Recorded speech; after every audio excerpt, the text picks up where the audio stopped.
दिन के बाद पता है, एक लड़की ना ससुराल में ये सोचकर जाती है कि जो शौक मेरे पिता नहीं पूरा कर पाए वो मेरा पति पूरा करेगा, और ये सोचकर ससुराल में तो चली जाती है।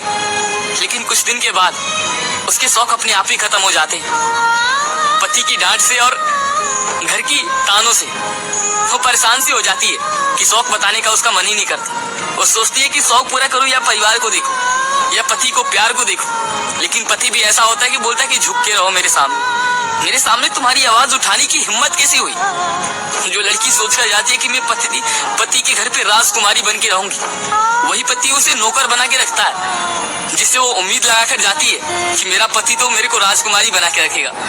अरे यार, जो लड़की अपने घर की शहजादी थी वो तुम्हारे घर पे राजकुमारी बनने के लिए गई है और तुम उसे नौकर बना के रख रहे हो। ससुराल जाती है ताकि मेरा पति ख्याल रखेगा और तुम वो भी नहीं कर पाते। पता है